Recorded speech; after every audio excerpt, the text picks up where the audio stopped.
Buenas tardes, jóvenes. Soy la profesora Gabriela Guamán y el día de hoy van a tener conmigo el curso de biología, ¿no?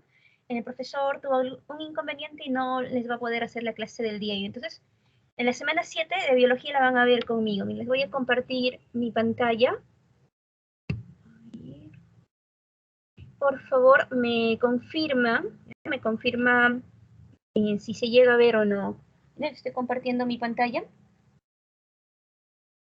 ¿Se ve, jóvenes? ¿Se mira? ¿Está? ¿Se Sí, mira? Sabrina. Muy bien. Entonces, vamos a dar inicio a la clase de esta semana, ¿no? La semana 7 nos toca ver lo que viene a ser el sistema circulatorio. Vamos a hablar también del sistema linfático, el sistema excretor en todos los animales, incluido el ser humano, ¿no? Y el mecanismo de transporte de sustancias que se da en las plantas, ¿no? En las plantas. ¿Bien? Vamos a comenzar con nuestra clase. Entonces vamos a comenzar viendo el sistema circulatorio.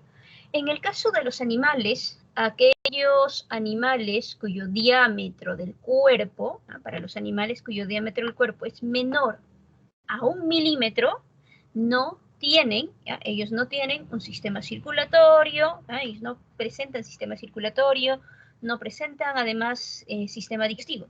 En ese grupo de animales cuyo diámetro del cuerpo es menor a 1 milímetro, la circulación de las sustancias, la circulación de los nutrientes, se da por difusión entre todas las células que están conformando el cuerpo de estos organismos. Dentro de este grupo tenemos, por ejemplo, los platelmintos, como las planarias, la tenia, la duela, pertenecen a este grupo. Nidarios, como las medusas, los corales, las anémonas, las sidras también están en este grupo. Poríferos, también llamados esponjas. Y hay otro grupo de seres vivos que no son animales, que viene a ser el grupo de los protozoarios, ¿no? Que son organismos unicelulares. Ahora, en aquellos animales cuyo diámetro del cuerpo es mayor a 1 milímetro, ¿bien? Para los animales entonces cuyo diámetro del cuerpo es mayor a 1 milímetro, ellos van a presentar un sistema circulatorio. Ellos van a presentar un sistema circulatorio. El sistema circulatorio presente en los animales puede ser de dos tipos. Algunos animales, algunos de ellos, presentan un sistema circulatorio abierto y otro grupo de animales tienen un sistema circulatorio cerrado. El sistema circulatorio abierto se caracteriza porque aquí el líquido, el fluido que viaja por este sistema se conoce con el nombre de hemolinfa. Miren, los animales con sistema circulatorio abierto no tienen sangre, por si acaso van a tener hemolinfa. La hemolinfa a través de vasos sanguíneos va a llegar a una cavidad interna abierta denominada el hemocele, ¿no? Desde el hemocele, la hemolinfa regresa al corazón a través de unas válvulas llamadas ostiolos. Dentro de los animalitos que presentan un sistema circulatorio abierto, está todo el filum artrópoda, todos los artrópodos, y del grupo del filum de los moluscos solo están los gasterópodos y los bivalvos van a tener sistema circulatorio abierto. En el caso de un sistema circulatorio cerrado, el sistema circulatorio cerrado, el fluido que circula por este tipo de sistema circulatorio, el fluido es la sangre. Y se denomina un sistema circulatorio cerrado porque aquí la sangre va a viajar confinada, la sangre va a viajar dentro de vasos sanguíneos, dentro de vasos sanguíneos. Entonces, en un sistema circulatorio cerrado, la sangre siempre viaja encerrada, siempre viaja dentro de vasos sanguíneos, nunca llega a una cavidad abierta, ¿no? En el caso del sistema circulatorio abierto, en este caso la hemolinfa, ¿no? Es bombeada por el corazón, a través de vasos sanguíneos, llega a una cavidad abierta llamada el hemocele. Y de esta cavidad abierta aquí, la hemolinfa baña casi todos los tejidos del animalito y regresa nuevamente al corazón por los ostiolos, ¿no? Tómenle, jóvenes, captura de pantalla. Voy a pasar a la siguiente diapositiva.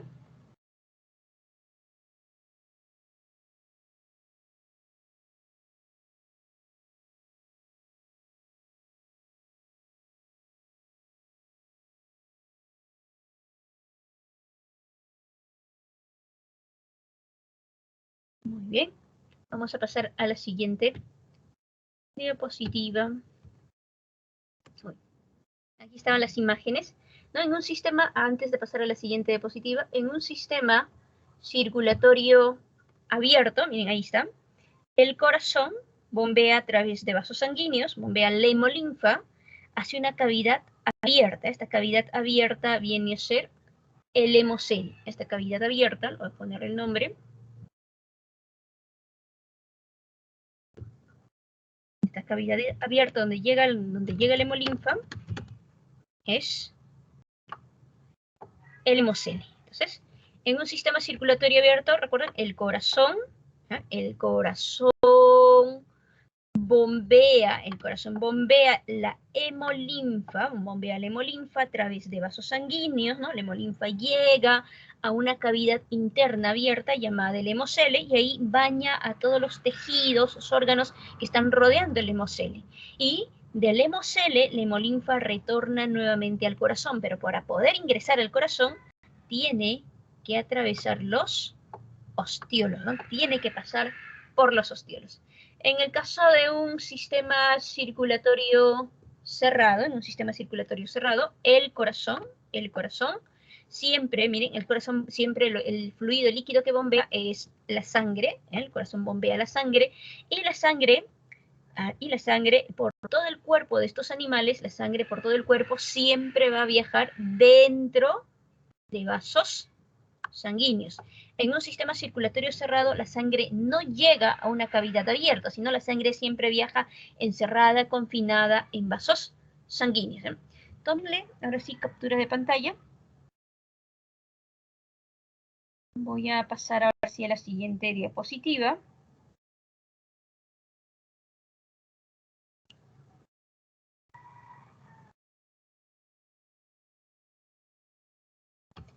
Muy bien, vamos a pasar a la siguiente.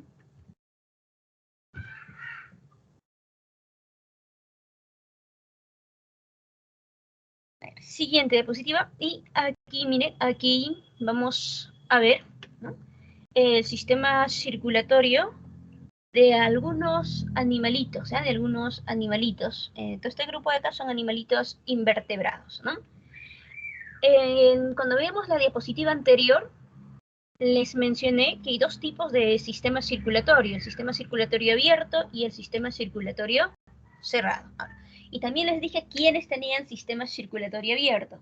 Dentro de los animales que presentan sistema circulatorio abierto están todo el grupo de los artrópodos, y aparte de los artrópodos están los moluscos, pero no todos los moluscos, sino moluscos como los gasterópodos, como los caracoles, ¿no?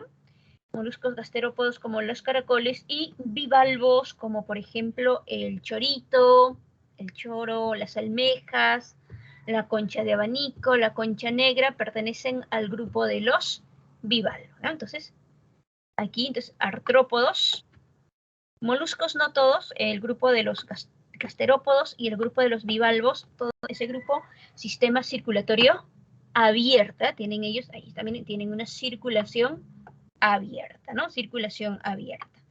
Ahora, en una circulación abierta, recuerden, el corazón o los corazones bombea la hemolinfa, una cavidad abierta llamada hemocele.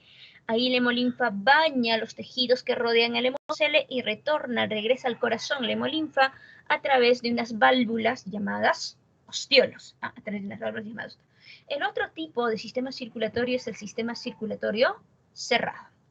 En un sistema circulatorio cerrado, la sangre viaja confinada, la sangre siempre viaja dentro de vasos sanguíneos, ¿no? Entonces, los animales con sistema circulatorio cerrado ya tienen sangre. Ahora, miren, ¿quiénes tienen sistema circulatorio cerrado?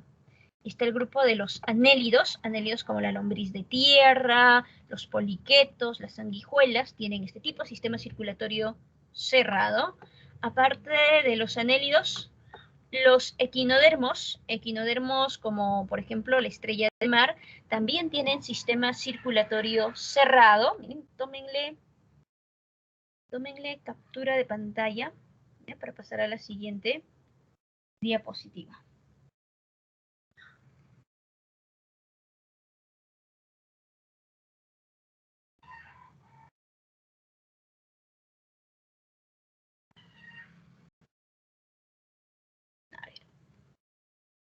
Vamos a pasar, entonces, siguiente diapositiva.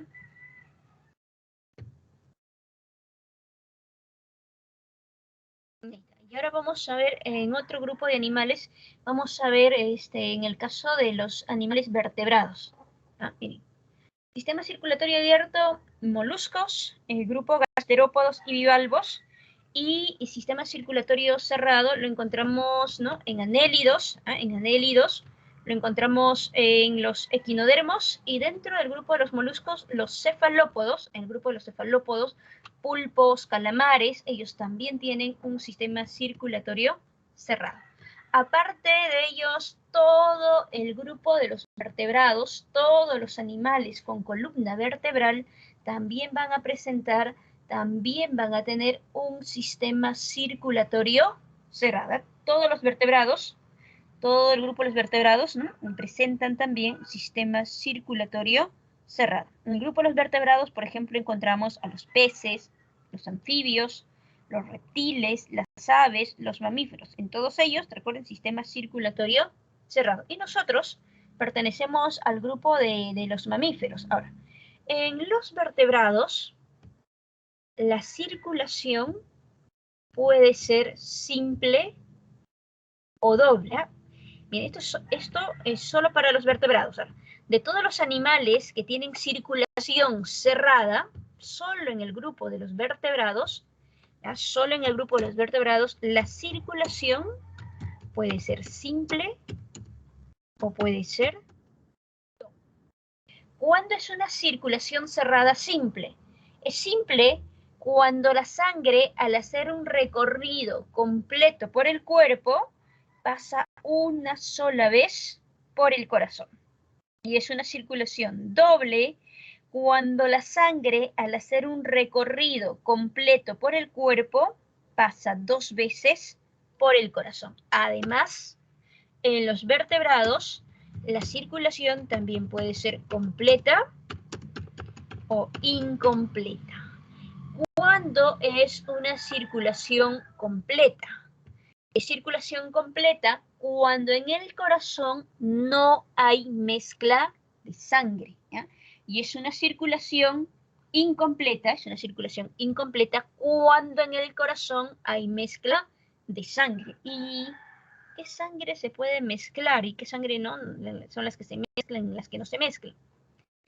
Aquí tenemos un esquema del sistema circulatorio de un pez, por aquí de unos anfibios, por aquí de aves y mamíferos, ¿no? Y si se han dado cuenta, en todos ellos los vasos sanguíneos tienen 2 colores, rojos y azules, ¿no? Entonces, los vasos sanguíneos de color rojo, todos los vasos sanguíneos representados de color rojo, son vasos sanguíneos que están transportando sangre oxigenada, sangre rica en oxígeno. A esta sangre oxigenada también se le conoce con el nombre de sangre arterial. ¿Ya? Sangre oxigenada o sangre arterial es la sangre, ¿no? La sangre que viaja dentro de todos los vasos sanguíneos que están representados de color rojo.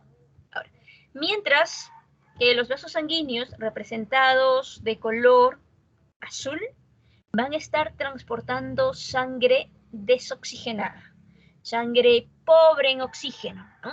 Pero esta sangre desoxigenada, esta sangre pobre en oxígeno, tiene abundante CO2, ¿no? Abundante dióxido de carbono. Sangre desoxigenada, o también se conoce con el nombre de sangre venosa. ¿Y por qué se llama sangre venosa? Porque este tipo de sangre es principalmente transportada por vena, ¿ya? La sangre venosa o desoxigenada es principalmente transportada por venas, mientras que la sangre oxigenada o arterial es principalmente transportada por arterias, ¿ya? Por arterias. Entonces, vamos a ver para todo el grupo, para los 5 grupos de vertebrados, cómo es la circulación en cada grupo, si es simple, si es doble, si es completa o incompleta. Comenzamos con el caso de los peces, ¿ya? Comenzamos con los pececitos. En los peces, el corazón tiene 2 cavidades. El corazón de los peces presenta 2 cavidades. ¿Cuáles son esas 2? Vamos a poner este color. ¿Cuáles son esas 2 cavidades? Una de ellas es el ventrículo y el otro es la aurícula. Entonces, el corazón de los peces solo tiene dos cámaras, dos cavidades, un ventrículo y una aurícula. La aurícula, miren, la aurícula recibe sangre desoxigenada de todos los órganos del pececito.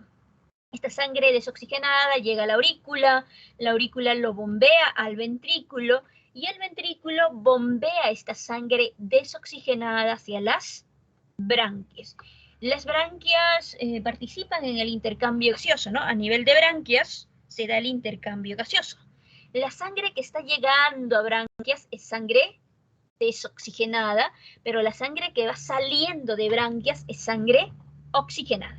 Esa sangre oxigenada que sale de branquias se reparte a todo el cuerpo del pececito, y ¿no? De ahí otra vez es repartido a todos los órganos, tejidos del pececito, y de ahí nuevamente regresa nuevamente al corazón, otra vez llega a la aurícula nuevamente bombea al ventrículo, el ventrículo lo bombea a las branquias, y así sucesivamente el proceso se repite una y otra vez. Pero en un recorrido completo por el cuerpo. Miren, supongamos, le voy a poner un puntito, ¿ya? Supongamos, miren, que aquí en este puntito rosa, supongamos que aquí comienza la circulación. Es una suposición nada más. Entonces, la sangre vendría por acá, sigan el lapicito, viene, pasa por el corazón y aquí completó el recorrido. Hasta ahí. ¿Cuántas veces la sangre ha pasado por el corazón? Hasta ahí, ¿cuántas veces la sangre ha pasado por el corazón?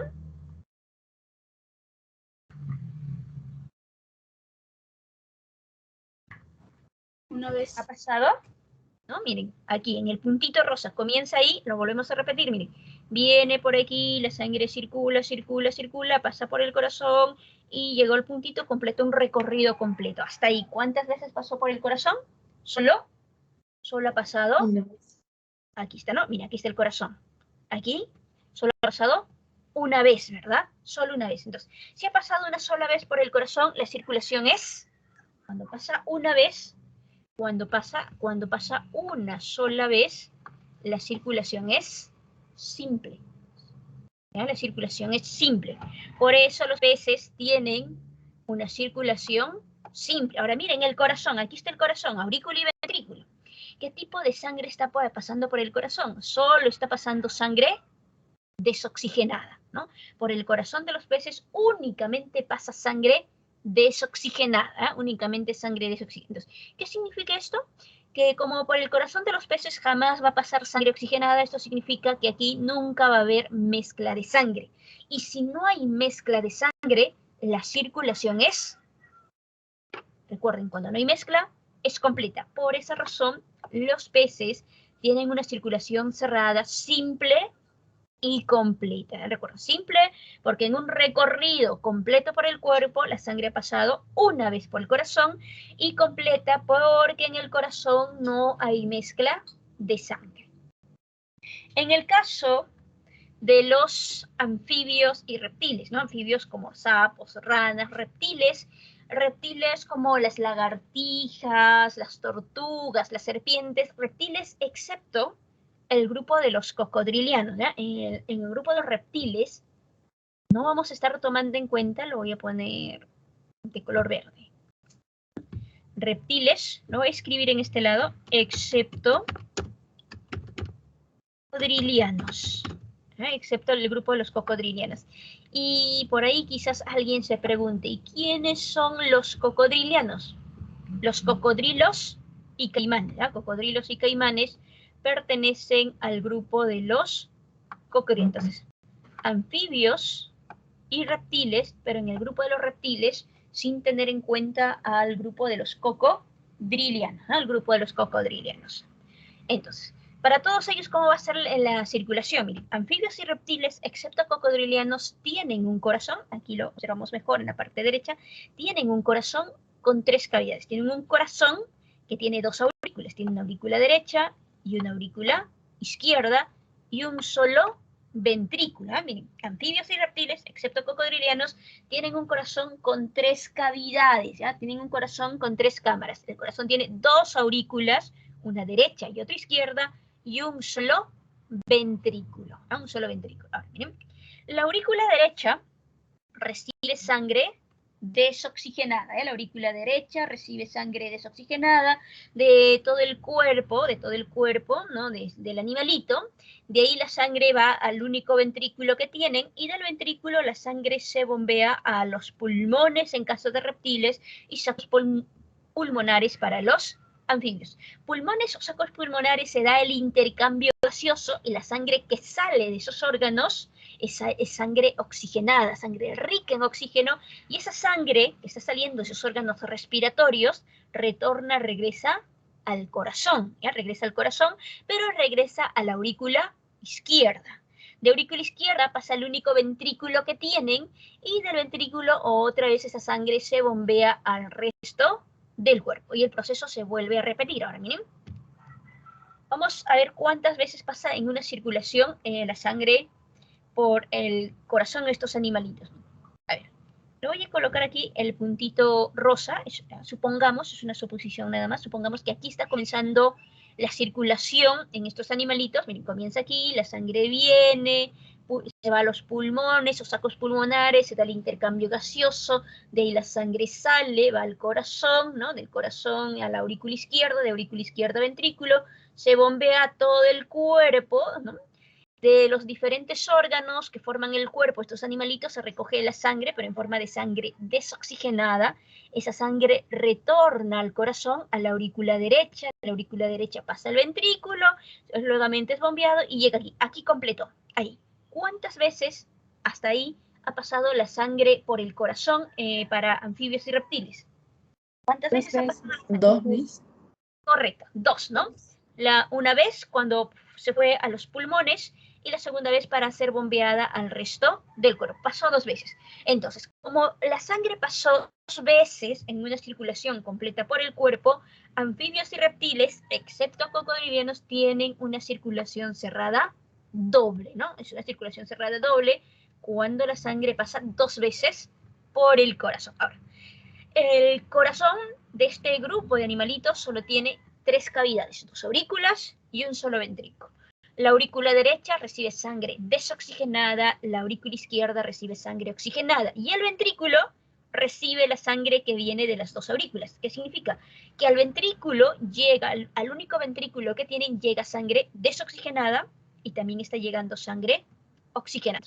¿Eso qué significa? Que a nivel de ventrículo va a haber, a nivel de ventrículo se va a dar, ¿no? A nivel de ventrículo se va a dar mezcla de sangre. Entonces, como a nivel del corazón, a nivel del ventrículo, ocurre una mezcla de sangre, la circulación en este grupo de animalitos va a ser incompleta. ¿Por qué es incompleta? Porque la sangre oxigenada se mezcla con la sangre desoxigenada en el ventrículo. Por eso es incompleta. Entonces, circulación, anfibios y reptiles, recuerden que es una circulación cerrada, doble e incompleta.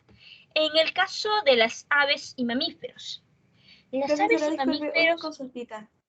Había dicho que en los sacos pulmonares ocurría el intercambio gaseoso, ¿verdad? Sí, es que los órganos para el intercambio gaseoso para los anfibios adultos son los sacos pulmonares y para los reptiles son pulmones. ¿Ah? Por ejemplo, si este esquema de aquí fuera de un anfibio, aquí en vez de decir pulmones debería decir sacos pulmonares. ¿Ah? Pero este de aquí, este esquema de aquí es de un reptil, es de un reptil, por eso aquí dice pulmones. Pero es bastante similar al de los anfibios, bastante parecido, solo que en anfibios, en vez de pulmones, aquí va a decir sacos pulmonares, ¿ya? Esa pequeña aclaración. Recuerden, el órgano, ¿no? El sistema respiratorio en anfibios, en los adultos, formado por sacos pulmonares, en el caso de reptiles, formado por pulmones. Ahora sí, pasamos al caso de las aves y los mamíferos. Las aves y los mamíferos tienen un corazón con 4 cavidades, ¿ya? Aves y mamíferos presentan un corazón con 4 cavidades. El corazón de las aves y mamíferos tienen 2 aurículas y 2 ventrículos. Van a tener una aurícula derecha y una aurícula izquierda, un ventrículo derecho y un ventrículo izquierdo. Ahora, en las aves y mamíferos, El ventrículo derecho, que es este de azulito, está completamente dividido, está completamente separado del ventrículo izquierdo, que es este de rojito, por el tabique intraventricular. Entonces, para aves y mamíferos, entonces, ventrículo derecho completamente separado, completamente dividido del ventrículo izquierdo. En estos animalitos, ¿cómo se da la circulación? Miren. La aurícula derecha, que es esta de acá, recibe sangre desoxigenada. La sangre desoxigenada pasa al ventrículo derecho. Del ventrículo derecho la sangre se bombea hacia los pulmones. En los pulmones se da el intercambio gaseoso y una vez ocurrido el intercambio gaseoso, la sangre que sale de pulmones es sangre oxigenada. Esa sangre retorna al corazón, pero a la aurícula izquierda. De aurícula izquierda pasa a ventrículo izquierdo y de ventrículo izquierdo se bombea al resto del cuerpo de las aves o los mamíferos, ¿no? Entonces, algo similar como en los casos anteriores, ¿no? Supongamos aquí comienza la circulación en este puntito, miren, viene la sangre, llega a aurícula derecha, va a ventrículo derecho, de ahí es bombeada a pulmones, se realiza intercambio gaseoso, la sangre que sale de pulmones regresa al corazón, a la aurícula izquierda, de aurícula izquierda a ventrículo izquierdo, y de ventrículo izquierdo se bombea al resto del cuerpo, y de los distintos tejidos, de los distintos órganos del cuerpo se recoge en forma de sangre desoxigenada, que nuevamente va a regresar al corazón, ¿no? Llega aquí y ahí completó la circulación. ¿Cuántas veces aquí pasó la sangre por el corazón? Viene una vez, se va a pulmones.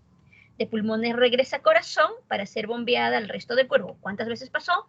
Pasó 2 veces, ¿verdad? Entonces, como pasó 2 veces, las aves y los mamíferos van a presentar una circulación cerrada doble. Ahora bien, habíamos dicho previamente que el ventrículo derecho y el ventrículo izquierdo están completamente separados, completamente divididos por el tabique intraventricular. Entonces, como están completamente separados, divididos, significa que no va a haber mezcla de sangre. Entonces, si no hay mezcla de sangre, la circulación va a ser completa. Aves y mamíferos pues, tienen una circulación cerrada, doble y completa. Recuerden, es completa porque no hay mezcla de sangre en el corazón. Tómenle captura de pantalla para pasar a la siguiente diapositiva.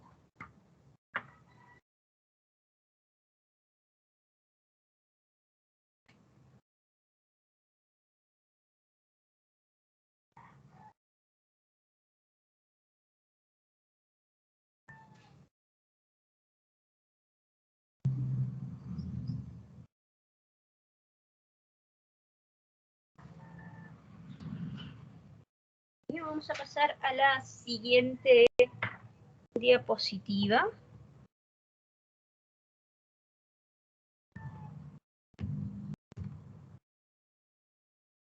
Al sistema circulatorio humano. Primero, nosotros los seres humanos... ¿Alguien tiene una pregunta? A ver. Sí, disculpa. ¿Por qué parte dijo de que estaba separado en el caso de los mamíferos y aves, tanto la parte derecha como la izquierda?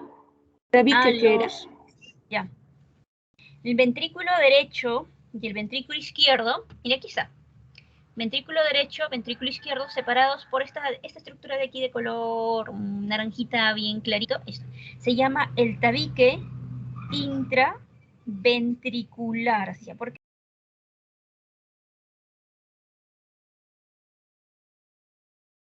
Lo he escrito el nombre de esa estructura en el chat. Es el tabique intraventricular. ¿Bien? Ahora sí. El sistema circulatorio humano, ¿no? Los seres humanos, como les decía, los seres humanos pertenecen al grupo de los mamíferos. ¿eh? Los seres humanos pertenecen al grupo de los mamíferos, por lo tanto, nosotros tenemos un corazón con 4 cavidades. Un corazón con 4 cavidades, ¿no? ¿Cuáles son estas 4 cavidades? Ya las vimos anteriormente para recordar. Miren, tenemos una aurícula derecha, una aurícula izquierda, un ventrículo derecho y un ventrículo izquierdo, ¿no? El ventrículo derecho y el izquierdo completamente separados, completamente divididos por esta estructura, por el tabique intraventricular. Ahora, a la aurícula derecha llegan las venas, la vena cava superior que viene de la parte, ¿no?, que está recogiendo la sangre desoxigenada de lo que es cabeza y extremidades superiores. Y la vena cava inferior desemboca también en la aurícula derecha. La vena cava inferior está llevando sangre desoxigenada de la parte inferior del cuerpo. Entre aurícula derecha y ventrículo derecho hay una válvula llamada la válvula tricúspide. Esta de aquí es la válvula tricúspide. Entre aurícula izquierda y ventrículo izquierdo se encuentra la válvula mitral. Entre aurícula izquierda y ventrículo izquierdo está la válvula mitral. La válvula mitral también se conoce con el nombre de válvula bicúspide. Válvula mitral o válvula bicúspide. Bien, ahí lo he escrito en el chat, el otro nombre de la válvula mitral o válvula bicúspide. Ahora, al inicio, miren, del ventrículo derecho, nace la arteria pulmonar. Al inicio de la arteria pulmonar se encuentra una válvula. Lo vamos a marcar con otro color para evitar confusiones. Al inicio de la arteria pulmonar se encuentra la válvula pulmonar. Del ventrículo izquierdo también nace una arteria, la arteria aorta. Y al inicio de la arteria aorta se encuentra la válvula aórtica. Estas válvulas que se encuentran al inicio de las arterias, también en conjunto, también son conocidas como válvulas sigmoideas, se llaman válvulas sigmoideas, o también son conocidas como válvulas semilunares, válvulas sigmoideas o válvulas semilunares. Es otro nombre que se les da en conjunto a la válvula pulmonar y a la válvula aórtica. Mientras que a la válvula tricúspide y a la válvula mitral en conjunto también se las denomina válvulas aurículo-ventriculares porque están justamente entre aurículas y ventrículos, entre aurículas y ventrículos. Ahí están las diferentes estructuras que encontramos a nivel de corazón. Entonces, la aurícula derecha, estábamos diciendo, la aurícula derecha recibe sangre desoxigenada de la vena cava superior y de la vena cava inferior. Esta sangre se bombea hacia el ventrículo derecho, atraviesa la sangre de la válvula tricúspide, y el ventrículo derecho bombea esta sangre desoxigenada a la arteria pulmonar. La arteria pulmonar lleva esta sangre desoxigenada, va a llevar esta sangre desoxigenada hacia los pulmones. En los pulmones se da el intercambio gaseoso y la sangre que sale de pulmones, es sangre oxigenada, sangre rica en oxígeno.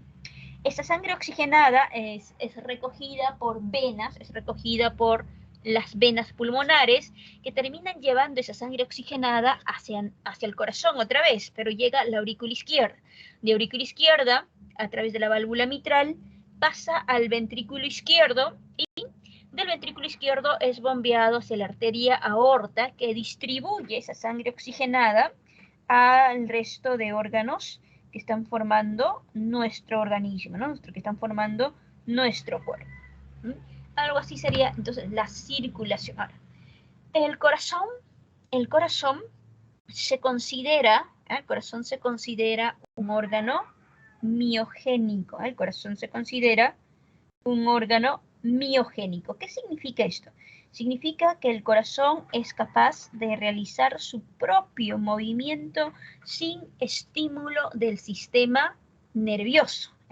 Las células musculares que están formando el corazón no necesitan ningún impulso nervioso para iniciar el latido cardíaco.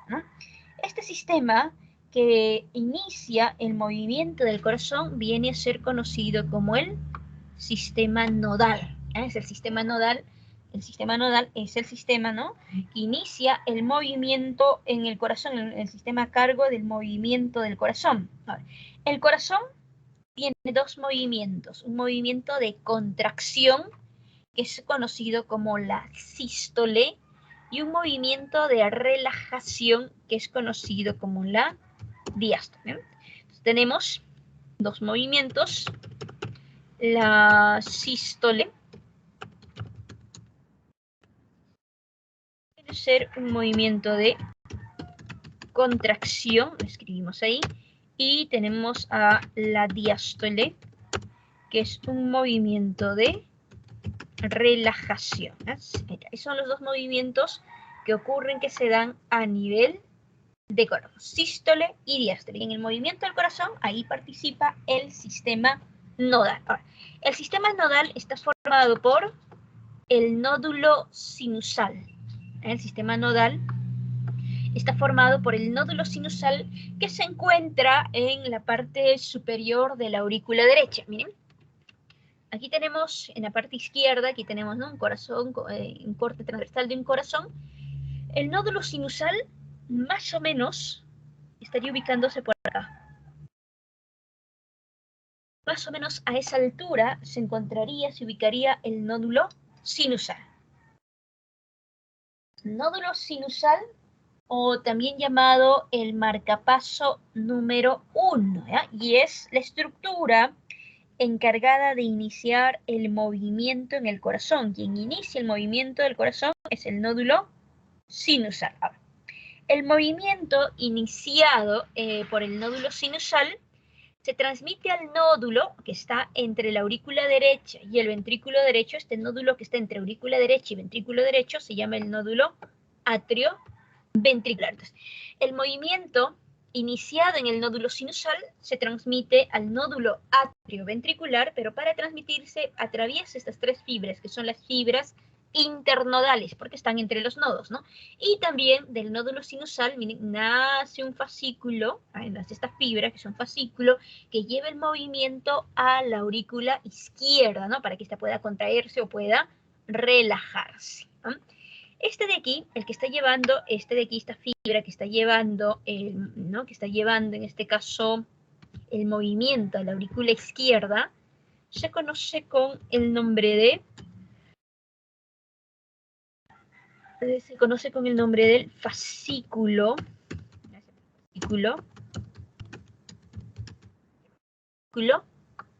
de Bachmann. Lo vamos a acomodar para que encaje. Ahí está. Entonces, esta fibra de aquí, esta de aquí, que está llevando el movimiento a la aurícula izquierda, es el fascículo de Bachmann, ¿no? Ahí le cambias la H por una T, que diría Batman, ¿no? ¿Te acuerdas de Batman para el nombre de ese fascículo? Ahora, el movimiento, cuando llega al nódulo atrioventricular, se transmite a otra fibra que justamente pasa por el tabique interventricular, llamado el fascículo de His. El fascículo de His tiene dos ramas, tiene una rama derecha y una rama izquierda, ¿eh? Tienen dos ramas. Entonces, ambas ramas llevan el movimiento a los lados del corazón, ¿no? Y de estas ramas, de ahí nacen las fibras de Purkinje, ¿no?, que siguen transmitiendo, siguen llevando el movimiento hacia todos los lados del corazón. Miren, entonces el nódulo sinusal. Ahora, a veces, algunas personas, ¿no?, por diferentes razones, tienen problemas con el nódulo sinusal, tienen problemas con el marcapaso número 1. Entonces, cuando el nódulo sinusal o el marcapaso número 1 no funciona de manera adecuada, no funciona de manera correcta, muchas veces se implanta un marcapaso artificial. Mira, aquí tenemos la imagen, ¿no?, de la implantación de un marcapaso artificial. En el sistema circulatorio humano, entonces, mira, aquí tenemos cómo se da la circulación. Hay dos tipos de circulación. Está la circulación menor, tenemos la circulación menor y la circulación mayor. En el sistema circulatorio humano hay dos tipos de circulación, la circulación menor y la circulación mayor. La circulación menor comienza aquí, en el ventrículo derecho. Ahí comienza la circulación menor. El ventrículo derecho bombea la sangre desoxigenada a la arteria pulmonar, y la arteria pulmonar lleva esa sangre desoxigenada a los pulmones a través de las ramas de la arteria pulmonar. En los pulmones se da intercambio gaseoso, la sangre que sale de pulmones, sangre oxigenada, que es recogida por venas pulmonares y llevada nuevamente al corazón, a la aurícula izquierda. Entonces, aquí en la aurícula izquierda, ahí termina la circulación menor. Entonces, la circulación menor es la circulación que se da entre el corazón y los pulmones, ¿ya? Esa es la circulación menor. En el caso de la circulación mayor, ¿no? Comienza en la aurícula, perdón, no es aurícula, comienza en el ventrículo izquierdo, ¿ya? Comienza en el ventrículo izquierdo, que bombea sangre oxigenada, el ventrículo izquierdo está bombeando sangre oxigenada a todos los órganos del cuerpo, ¿no? Miren, aquí se va de esta aorta que sale de aquí, se va dividiendo en diferentes arterias, ¿no? Va a haber una arteria que va a llevar sangre a la cabeza, un par de arterias que llevan sangre oxigenada a los brazos, también hay arterias que están llevando sangre oxigenada al hígado, están llevando sangre oxigenada a lo que es estómago e intestinos, a los riñones, a las extremidades inferiores. Entonces, del ventrículo izquierdo, la sangre se bombea a la arteria aorta y de ahí se distribuye a los distintos órganos del cuerpo. De estos distintos órganos del cuerpo, obviamente excepto pulmones, se recoge la sangre en forma de sangre desoxigenada. En la parte superior del cuerpo, desde la cabeza, la vena yugular recoge sangre desoxigenada. De los brazos también hay un par de venas que están recogiendo esa sangre desoxigenada. La vena yugular y la vena que recoge la sangre desoxigenada de los brazos, llamada vena subclavia, se unen, se fusionan, dando origen a la vena cava superior que llega a la aurícula derecha. De la parte inferior del cuerpo también hay venas que recogen sangre desoxigenada de lo que son las extremidades inferiores, del riñón, del hígado. Todas estas venitas se juntan, se unen formando una sola vena, ¿ya? Formando una sola vena que lleva también esta sangre desoxigenada a la aurícula derecha. Esa es la circulación mayor. La circulación mayor es la circulación entre el corazón y el resto de órganos del cuerpo. Esa es la circulación mayor. Tomen la captura de pantalla, vamos a pasar a la siguiente diapositiva.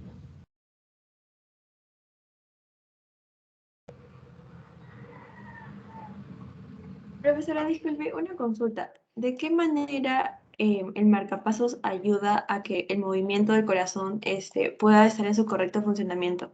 O sea, me refiero, ¿cómo es como su función más que todo? Ya. El marcapaso va a sustituir la función del nódulo sinusal. El nódulo sinusal es el que inicia el movimiento, el latido en el corazón. ¿Ah? Y este movimiento, este latido es rítmico, o sea, no va a ser desfasado, ¿no? Va a ser así, más o menos rítmico, ¿ah? Va a ser rítmico. Por eso se han dado cuenta que su corazón, ¿no? Cuando está en el reposo al menos pum, pum, pum, dice, ¿no? Pero cuando está haciendo alguna actividad física, están corriendo, o a veces muy asustados, muy estresados, se acelera el ritmo cardíaco a veces, ¿no? A veces ocurre. O a veces pasa todo lo contrario, ¿no? A veces se estresan tanto que el ritmo cardíaco se desacelera. Pero en eso de acelerar o desacelerar el ritmo cardíaco, ahí sí participa el sistema nervioso, ¿ya? Ahí sí interviene. Pero en iniciar el movimiento, el que inicia el movimiento es el nódulo sinusal. Y va a iniciar un movimiento rítmico, o sea, un movimiento constante y rítmico. Pero a veces hay personas que por distintos motivos tienen un problema aquí y esto generalmente ocasiona arritmias, o sea, ocasiona que el movimiento del corazón no sea rítmico, ¿no? Que esté así sonando pum pum y después, ¿no? Como que se perdiera ahí un movimiento y otra vez vuelve a sonar, como que se pierde algo por ahí. Y esas arritmias es causado principalmente por el nódulo sinusal. Cuando hay alguna falla, ¿no? Algún inconveniente en la función de este nódulo, ahí es cuando se da la implantación de un marcapaso artificial. Esto es como una maquinita, y esta tiene una batería, ¿eh? Tiene una batería que tiene un tiempo de vida, y esta lo que hace es proporcionar descargas eléctricas que van a reemplazar, ¿no? Las descargas producidas por el nódulo sinusal, y ellas van a marcar el ritmo del corazón, ¿eh? Va a marcar el ritmo del corazón. ¿Quedó clara esa parte? Sí, profesora, gracias. A ver, entonces, tómenle captura de pantalla. Vamos a pasar a nuestra siguiente diapositiva. Miss, Dime. disculpe, ¿cómo se llamaba junto a la válvula tricúspide con la mitral? ¿Cómo se le llamaba? A estas dos en conjunto, a la válvula tricúspide y la válvula mitral en conjunto, se las llama válvulas aurículo, o sea, aurículo ventricularis, porque están entre las aurículas y los ventrículos. Ya se llama válvulas auriculoventriculares, así en conjunto. Ahí está. Lo he escrito por el chat, ahí lo pueden revisar. Entonces, válvula mitral, esta de aquí, y la válvula tricúspide, en conjunto, las dos se conocen como válvulas auriculoventriculares. Así vamos a pasar. Profesora, ¿y las válvulas sigmoideas eran el conjunto de qué tipo de válvulas? Ya, las sigmoideas son estas de aquí, las de que está marcada de verdecito. Las válvulas sigmoideas o semilunares se consideran a la válvula pulmonar y a la válvula aórtica. La válvula pulmonar o aórtica también se conocen como válvulas sigmoideas o semilunares.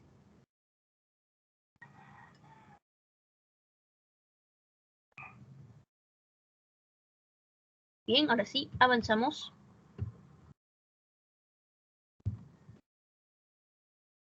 Y vamos a ver el ciclo cardíaco y el ruido cardíaco.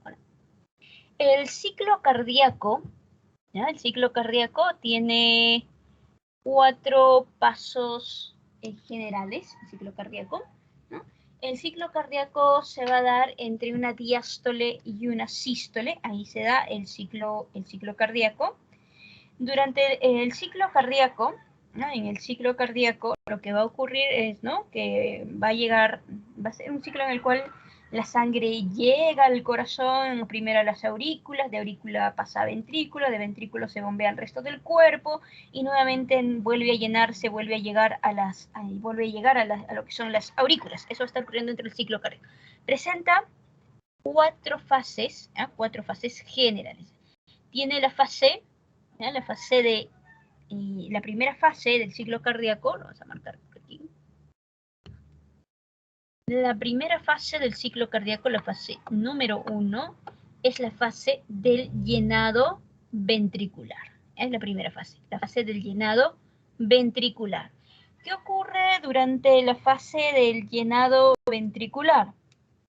En la fase del llenado ventricular, aquí tenemos, miren, esta es la fase del llenado ventricular. En la fase del llenado ventricular, los ventrículos se llenan de sangre. Los ventrículos se llenan de sangre. Fase de llenado ventricular, ¿no? El ventrículo derecho se va llenando de sangre desoxigenada y el ventrículo izquierdo se va llenando de sangre oxigenada, ¿no? Ya cuando queda muy poca sangre dentro de las aurículas, cuando hay poca sangre, estas aurículas se contraen, ¿ya? Para expulsar, para sacar toda la sangre que está dentro de las aurículas y pase hacia los ventrículos. Esa es la fase de llenado ventricular. Entonces, ¿qué ocurre en la fase de llenado ventricular? En estas, ¿no? La fase del llenado ventricular se va a iniciar cuando la válvula tricúspide y la válvula bicúspide se abre. Miren, la fase de llenado ventricular se inicia cuando la válvula tricúspide y bicúspide se abren y los ventrículos se van llenando de sangre. El ventrículo derecho se va llenando de sangre desoxigenada y el ventrículo izquierdo se va llenando de sangre oxigenada. Cuando queda muy poca sangre en las aurículas, estas aurículas se contraen para expulsar, para sacar la mayor cantidad de sangre posible que están dentro de ellas, ¿eh? Que están dentro de ellas. Esa es fase de llenado ventricular, ¿eh? Esta fase dura aproximadamente, tiene un periodo de duración de aproximadamente 0.5 segundos, es el tiempo que dura la fase del llenado ventricular. De las 4 fases, la fase del llenado ventricular es la fase más larga del ciclo. La segunda fase es la fase de contracción isovolumétrica, la fase de contracción isovolumétrica. Entonces, la fase de contracción isovolumétrica inicia cuando las válvulas tricúspide y la válvula bicúspide se cierran. ¿Bien? La fase de contracción isovolumétrica comienza con el cierre de las válvulas auriculoventriculares. Se cierra la válvula tricúspide y bicúspide, las válvulas sigmoideas que están al inicio de las arterias también están cerradas y ¿qué es lo que ocurre? El ápice, la puntita del corazón comienza a contraerse, una fase de contracción isovolumétrica, ¿no? El ápice, la puntita del corazón comienza a contraerse y al ir contrayéndose incrementa la presión sanguínea dentro de los ventrículos. Ahora, cuando la presión sanguínea es tanta que el ventrículo ya no puede soportar más, se van a abrir las válvulas sigmoideas.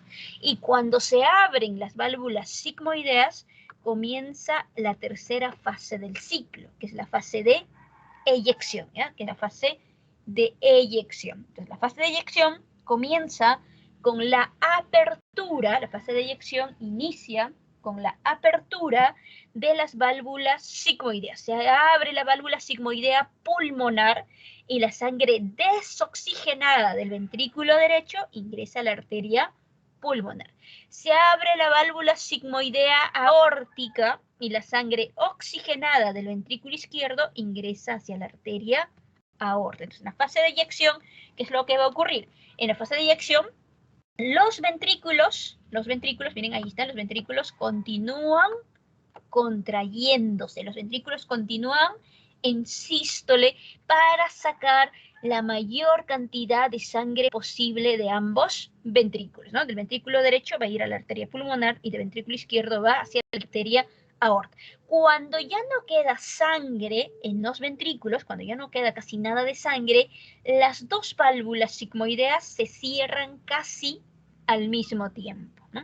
Y cuando estas dos válvulas se cierran, inicia la siguiente fase del ciclo, la última fase, que viene a ser la fase de relajación isovolumétrica. Entonces, la fase de relajación isovolumétrica inicia con el cierre de las válvulas sigmoideas. Esta fase inicia con el cierre de las válvulas sigmoideas y tus ventrículos que estaban ahí contraídos, apachurraditos, ¿no? Esos ventrículos que estaban contraídos, ahora en la fase 4, en la fase de relajación isovolumétrica, ¿qué hacen?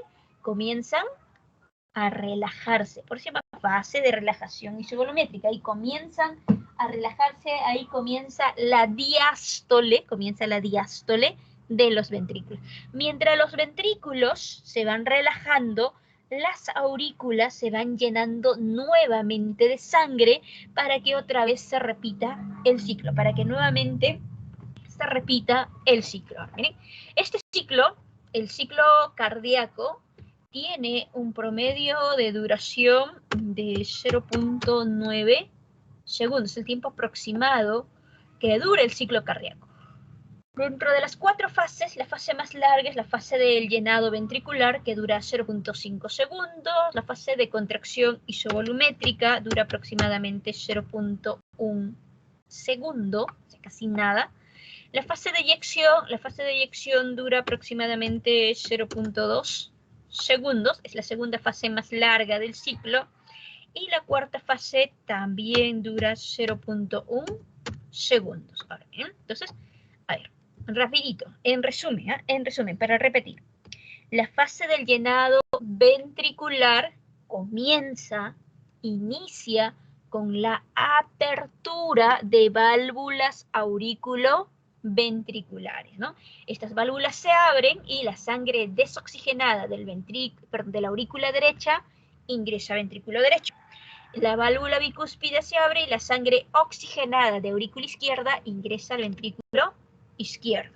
Cuando queda muy poca sangre dentro de las aurículas, estas aurículas se contraen, ¿no? Para expulsar, para sacar la mayor cantidad de sangre posible dentro de ellas y pueda ser bombeada hacia los ventrículos. Cuando ya no queda sangre en las aurículas, las válvulas auriculoventricular derecha e izquierda, cuando ya no queda sangre en las aurículas, la válvula tricúspide y la válvula bicúspide se cierran casi al mismo tiempo. El cierre de estas válvulas da inicio a la segunda fase del ciclo, que es la fase de contracción isovolumétrica. Y cuando se cierran estas dos válvulas se produce un ruido. Ese ruido que se produce se conoce como el primer ruido cardíaco. El ruido que se produce, esta viene a ser el primer ruido cardíaco. ¿Por qué se produce el primer ruido cardíaco? Recuerda, es por el cierre de esta válvula y de esta de aquí. Es por el cierre de las válvulas auriculoventriculares, ¿no? Entonces, las válvulas auriculoventriculares están cerradas, las sigmoideas también están cerradas y en la fase de contracción isovolumétrica el ápice del corazón comienza a contraerse. Mientras se va contrayendo, la presión sanguínea dentro de ambos ventrículos aumenta, se eleva la presión sanguínea, ¿eh? Cuando ya no puede los ventrículos soportar más presión sanguínea, la presión provoca que las válvulas sigmoideas o semilunares se abran. Cuando se abren estas válvulas, inicia la tercera fase, que es la fase de eyección. Se abre válvula sigmoidea pulmonar y la sangre desoxigenada del ventrículo derecho va hacia arteria pulmonar. Se abre la válvula sigmoidea aórtica y la sangre oxigenada del ventrículo izquierdo ingresa a la arteria aorta, ¿no? Aquí en la fase de eyección el ventrículo continúa en contracción, continúa contrayéndose para expulsar la mayor cantidad de sangre posible. Cuando no queda sangre en los ventrículos, las dos válvulas sigmoideas se cierran. Y cuando se cierran esas dos válvulas sigmoideas, o también llamadas semilunares, ¿ya? Al cerrarse esas dos, inicia la cuarta fase, que es la fase de relajación isovolumétrica, y el cierre de estas dos válvulas produce el segundo ruido cardíaco. El segundo ruido cardíaco es producido por el cierre de las válvulas sigmoideas, ¿no? Están cerradas las válvulas sigmoideas, las auriculoventriculares también están cerradas y los ventrículos que no tienen sangre pero están ahí contraídos en la fase de relajación isovolumétrica comienzan a relajarse, por eso se llama fase de relajación isovolumétrica. Mientras los ventrículos se van relajando en 0.1 segundo, las aurículas nuevamente van llenándose de sangre para que nuevamente se repita el ciclo cardíaco, ¿no? Para que otra vez vuelva a comenzar el ciclo cardíaco.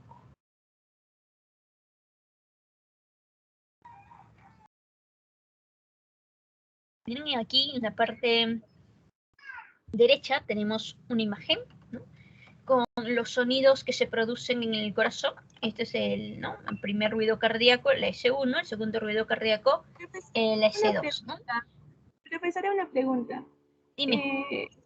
Respecto a la segunda fase, la contracción isovolumétrica, usted dijo que se incrementaba la presión de ¿qué? No sé si puede repetir esa parte. Dijo que se incrementaba la presión de algo. Ya, a ver. En la fase de contracción isovolumétrica inicia con el cierre de válvulas auriculoventriculares, inicia con el cierre de válvulas auriculoventriculares, ¿no? Ahora, se cierran las válvulas auriculoventriculares, las sigmoideas también están cerradas y el ápice, la puntita del corazón, comienza a contraerse. Mientras el corazón se va contrayendo en 0.1 segundo, la presión sanguínea dentro de los ventrículos se eleva. La presión sanguínea al interior de los ventrículos aumenta, ¿no? Entonces, es tanta la presión sanguínea, es demasiada presión sanguínea que provoca que se abran las válvulas sigmoideas o semilunares. Pero cuando se abren las válvulas sigmoideas o semilunares, comienza ya la tercera fase, que es la fase de eyección, la fase de eyección. Ya, mis gracias. Ok. Profesora, disculpe, tengo una duda. Dime. Bueno, es una curiosidad más que todo. Cuando, por ejemplo, se va a hacer una operación en el corazón, ¿se tiene que hacer en alguna de esas 4 partes o puede hacerse de cualquiera? Es que depende del problema del corazón. Hay personas, lo común es a veces que estén funcionando mal alguna de las válvulas auriculoventriculares. A veces funciona mal la tricúspide, a veces la bicúspide está funcionando mal, ¿no? Dependiendo del problema. Entonces, si la tricúspide está funcionando mal, hay trasplante de válvula tricúspide. Si la bicúspide funciona mal, también hay trasplante de válvula bicúspide. Depende del problema para que veas cuál va a ser la operación, a qué nivel. O sea que se tiene más o menos que calcular para comenzar, digamos, a hacer la operación, por ejemplo, cuando el corazón se está contrayendo o algo así. Es que hay exámenes. hay exámenes. Antes de que te operen te tienen que realizar exámenes y una vez que te realizan los exámenes, determinan qué cosa, qué estructura, qué parte del corazón es el que tiene el problema, ¿no? Y una vez ya que van a hacer la operación, se van directo a esa estructura que tiene el problema para solucionar el problema. No es que abren el corazón y van probando, ¿no? Esto funciona, no, acá funciona, no, ya antes de hacer la operación ya se sabe dónde está el problema. Y para eso existen exámenes, ¿eh? Existen exámenes. Entiendo, profesora, gracias. Ok. Entonces, como les mencionaba, ¿no? Aquí tenemos en este cuadrito, ¿ya? Los sonidos que pueden presentarse en el corazón. El S1 y el S2 son justamente estos sonidos que hablábamos, el primer ruido cardíaco y el segundo ruido cardíaco, que están presentes en todas las personas. En el caso del S3, el S3 es habitual en la niñez, pero ya a medida, ¿no?, que el individuo va creciendo, ya generalmente a partir de la adolescencia desaparece y es rarísimo encontrarlo en personas adultas, ¿no? En el caso del S4, el cuarto ruido cardíaco, principalmente se da cuando una persona, ¿no?, sufre de hipertensión, puede presentarse el cuarto ruido cardíaco, ¿no? Ahí puede presentarse. Miren, ahí están. Tómenle captura de pantalla. Vamos a pasar a la siguiente diapositiva.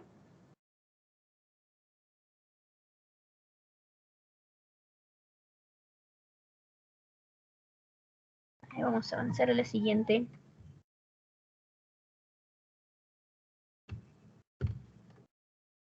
Y vamos a ver los vasos sanguíneos. Nuestro sistema circulatorio, aparte del corazón, está formado por vasos sanguíneos. 3 principales vasos sanguíneos, ¿no? Dentro de estos 3 principales vasos sanguíneos tenemos a las arterias, a las venas y a los capilares, ¿no? Los 3 principales vasos sanguíneos son arterias, venas y capilares. En esta imagen, aquí tenemos un esquema también de estos 3 vasos sanguíneos, arterias, venas y capilares. Los capilares sanguíneos son vasos sanguíneos formados por una sola capa de células. ¿Ya? Los capilares sanguíneos son vasos sanguíneos constituidos, formados por una sola capa de células. Esta única capa de células que forma un capilar se conoce con el nombre de endotelio, se conoce con el nombre de endotelio. En el caso de las arterias vienen a ser todos aquellos vasos sanguíneos que sacan sangre del corazón. Cualquier vaso sanguíneo que esté sacando sangre del corazón se conoce como una arteria, es una arteria. Mientras que las venas son todos aquellos vasos sanguíneos que llevan sangre al corazón. En el caso de las arterias, para las arterias, son vasos sanguíneos que principalmente transportan sangre oxigenada, excepto una. ¿Quién es la excepción? Lo escribimos con un asterisco. ¿Quién es la excepción? La excepción es un asterisco, me olvidé del asterisco, la arteria pulmonar es la excepción. El resto de arterias va a estar transportando sangre oxigenada, excepto la arteria pulmonar, que es la única arteria que transporta sangre desoxigenada. Las arterias van a ser vasos sanguíneos que presentan 3 capas, 3 túnicas, 3 capas, 3 túnicas. Dentro de las 3 capas, 3 túnicas, tenemos la capa íntima, la capa interna, que aquí sería esta rayita nada más, la capa íntima, que está formada por endotelio. Bueno, en la imagen de acá se nota mucho mejor la capa íntima, esta de color marroncito, ¿no? Formada por endotelio, que es una sola capa de células, ¿no? Rodeando, protegiendo a la capa íntima viene la capa media. La capa media está formada por tejido muscular liso, ¿no? Y está formada por tejido conectivo, tejido conectivo ahí en la capa en la capa, ¿no? En la capa media o túnica media de las arterias, ¿no? Tejido conectivo elástico vamos a encontrar ahí en la capa o túnica media de las arterias. Y la tercera capa que se encuentra, ¿no? O que se denomina, la tercera capa se denomina la capa adventicia o la capa externa. La capa adventicia o capa externa está principalmente formado por tejido conectivo laxo. ¿Eh? Tejido conectivo laxo está ahí, ¿no? Formando parte de la capa o túnica externa en el caso de las arterias. ¿Eh? Ahora, miren, este espacio por donde va a pasar la sangre en una arteria, miren, aquí lo voy a poner de color rosa, este espacio por donde va a pasar la sangre se conoce con el nombre de lumen. Y las arterias tienen un lumen pequeño, ¿eh? Las arterias tienen un lumen pequeño. El otro vaso sanguíneo son las venas, ¿eh? El otro vaso sanguíneo vienen a ser las venas. Las venas son todos aquellos vasos sanguíneos, ¿ah? Las venas son todos aquellos vasos sanguíneos que llevan sangre al corazón. La mayoría está transportando sangre desoxigenada, excepto un tipo de vena, ¿eh? La mayoría transporta sangre desoxigenada, excepto, lo escribimos acá abajito, también con un asterisco, excepto las venas pulmonares, que son las únicas venas que van a transportar sangre oxigenada. Las venas pulmonares son las únicas que pueden transportar sangre oxigenada. Pero las venas, al igual que las arterias, también tienen tres capas, tres túnicas. Miren, aquí se observa mucho mejor. Presentan una capa íntima, presentan una capa interna conocida con el nombre de endotelio, el cual está formado por una sola capa de células. El endotelio, la capa íntima, está rodeada por la capa o túnica media. La capa o túnica media presenta tejido conectivo elástico, presenta músculo liso, pero hay una diferencia con la capa o túnica media de las arterias. La capa o túnica media de las venas es mucho más delgada que la capa o túnica media de las arterias. Aquí observamos, todo esto de aquí de rojito oscuro sería la capa o túnica media, y aquí todo este pedacito de aquí bastante, ¿no? Un poco más pequeño, la capa o túnica media de venas. La capa túnica media entonces, de arterias es mucho más gruesa, el de venas es más delgado. Y la última capa, la tercera capa, viene a ser la capa adventicia, la capa externa, ¿no? Que está formada principalmente por tejido conectivo elástico, tejido conectivo elástico. El espacio, este espacio por donde va a circular la sangre, ¿no? Llamado el lumen, en el caso de las venas es mucho más grande, ¿ya? Las venas tienen un lumen grande, las arterias tienen un lumen pequeño. Ahora, las arterias, a lo largo de todas las arterias solo existen dos válvulas, la válvula pulmonar y la válvula aórtica, pero en el caso de las venas a lo largo de toda su estructura presentan muchas válvulas. Y los capilares no tienen válvulas. Son vasos sanguíneos que tienen la función de unir arterias y venas. Es la función de capilares sanguíneos. Y son vasos sanguíneos muy permeables, ¿ya? Muy permeables. En el caso de arterias y venas no son permeables. No son permeables. Ahora, en cuanto a la presión, el vaso sanguíneo que resiste mayor presión son las arterias, ¿no? Porque justamente están sacando sangre del corazón y el ventrículo es el que, ¿no? El que origina la presión sanguínea, ¿no? Entonces, las arterias tienen una túnica media bastante gruesa, una túnica capa media gruesa, justamente porque estos vasos sanguíneos reciben una mayor presión que el resto de vasos sanguíneos. Capilares y venas, en ellos la presión sanguínea es baja, ¿eh? En ellos presión sanguínea baja. Tomen la captura de pantalla, vamos a pasar a la siguiente diapositiva.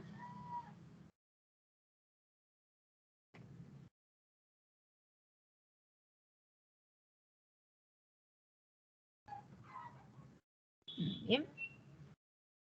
Vamos a pasar a la siguiente. Profesora, ¿qué válvulas dijo que estaban presentes en las arterias? Ah, ya, ahorita, miren. Ahorita. Retrocedemos en todo caso para recordarnos. Ahí está. Las únicas válvulas presentes en las arterias son esta de aquí. Esta que está al inicio de la arteria pulmonar y la otra que está al inicio de la arteria aórtica, ¿no? Que vienen a ser las válvulas sigmoideas o semilunares, o también conocidas como válvula pulmonar y válvula aórtica. Son las únicas válvulas, estas dos son las únicas válvulas que encontramos en arterias. ¿Ah? Son las únicas. Ahora, y recuerdan, ¿no? Hace un momento les dije, las arterias son vasos sanguíneos que sacan sangre del corazón y principalmente transportan sangre oxigenada. La excepción, la arteria pulmonar, que es la única arteria que está transportando sangre desoxigenada. En el caso de las venas son vasos sanguíneos que llevan sangre al corazón. La mayoría de venas transporta sangre desoxigenada, excepto las venas pulmonares, ¿ya? Menos las venas pulmonares. ¿Por qué las pulmonares no? Porque son las únicas venas que transportan, las venas pulmonares son las únicas venas que transportan sangre oxigenada. ¿Bien? Y eso es solo para recordar. Vamos a continuar y nos quedamos aquí viendo los vasos sanguíneos. Vamos a ver el esquema de la circulación en los mamíferos, ¿no? Cómo es esta circulación, ¿no? Lo hablamos anteriormente en una diapositiva, de forma general, hablamos de la circulación mayor y la circulación menor, ¿no? Lo hablamos, ¿no? Y aquí vamos a ver, aquí están solo las principales arterias, ¿no? Entonces, la circulación pulmonar, la circulación pulmonar es la circulación que se va a dar entre el corazón y los pulmones. Es circulación pulmonar, ¿no? Comienza, dijimos, ventrículo derecho, que bombea sangre desoxigenada a los pulmones. En pulmones se da intercambio gaseoso. La sangre que sale, sangre oxigenada, que es recogida por las venas pulmonares y llevada hacia la aurícula izquierda. Ahí termina circulación pulmonar. El otro tipo de circulación es la circulación mayor, o también llamada la circulación sistémica, que es la circulación que se da entre el corazón y el resto de órganos que forman parte de nuestro cuerpo. Los órganos están formando parte de nuestro cuerpo. Entonces, en este caso, del corazón, del ventrículo izquierdo, nace la aorta, ¿no? Y la aorta lleva sangre oxigenada a las diferentes partes del cuerpo. Va a llevar sangre oxigenada a lo que es cabeza por la arteria carótida. Va a llevar sangre oxigenada a lo que son los brazos a través de la arteria subclavia. En la parte inferior del cuerpo lleva sangre al hígado, ¿no? A través de la arteria hepática. Lleva sangre a lo que es estómago e intestinos a través de la arteria mesentérica. Lleva sangre a los riñones a través de arteria renal y, ¿no? Y también lleva sangre a las extremidades inferiores, ¿no? Como las piernas, ahí también está llevando sangre. De cada uno de estos órganos, la sangre es recogida por otro vaso sanguíneo. Pero la sangre que es recogida, es sangre desoxigenada, sangre pobre en oxígeno, sangre pobre en oxígeno. De las extremidades inferiores es recogida a través de las venas ilíacas, de los riñones por la vena renal. La sangre oxigenada recogida a nivel de estómago e intestinos, todos esos capilares sanguíneos que están recogiendo sangre desoxigenada de estómago e intestinos, todos esos capilares se unen, se fusionan, formando una sola vena llamada la vena porta-hepática, que se dirige al hígado. Esta vena porta-hepática se dirige al hígado, ¿no? Del estómago e intestinos.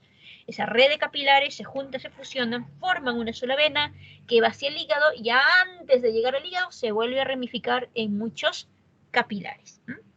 Ahí está. ¿Por qué va al hígado? Porque una de las funciones importantes del hígado es la detoxificación. Por eso, todo lo que es absorbido a nivel de intestinos ingresa a un capilar sanguíneo que recoge sangre desoxigenada y posteriormente termina en el hígado. La vena que recoge sangre desoxigenada del hígado, la vena hepática, y la vena que recoge sangre desoxigenada de lo que es cabeza es la vena yugular, y de los brazos son las venas subclavias. Vamos a ver ahora la coagulación sanguínea. Esto quizás ya lo han visto cuando han hecho tejidos, es probable. Pero si no, lo vamos a ver ahora. Cuando un vaso sanguíneo, miren, aquí está un vaso sanguíneo, cuando un vaso sanguíneo se rompe, ¿no? Las plaquetas en el proceso de coagulación sanguínea, vamos a escribir, aquí participan las plaquetas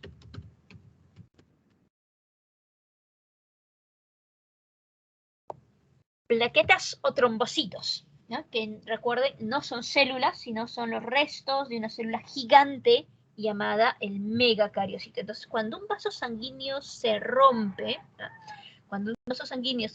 las plaquetas inmediatamente liberan tromboplastina. ¿No? Las plaquetas, ¿no? Inmediatamente liberan tromboplastina. La tromboplastina, en presencia de vitamina K y en presencia de calcio, la tromboplastina en presencia de vitamina K y calcio convierte a la protrombina del plasma en trombina. A su vez, la trombina convierte al fibrinógeno, que es una proteína soluble, lo convierte en fibrina, que es una proteína insoluble. Y justamente se llama fibrina porque esta proteína tiene la forma de una fibra. Estos que ven aquí como hilitos, eso me está representando a la fibrina. En el lugar donde ha ocurrido la herida, ahí la fibrina forma redes. En estas redes formadas por fibrina se quedan atrapados todos los componentes de la sangre y quedan atrapados glóbulos rojos, glóbulos blancos y las propias plaquetas. Y todo esto viene a ser el coágulo sanguíneo. Y debajo de ese coágulo sanguíneo, se va reparando la herida. Esa es la cascada de coagulación. Ahora, hay una enfermedad relacionada con el proceso de coagulación sanguínea, y en este caso estamos hablando de la hemofilia. La hemofilia es una enfermedad de tipo hereditaria, se hereda. Una enfermedad hereditaria causada por una mutación de un gen. En el caso de la hemofilia es causada por un alelo recesivo.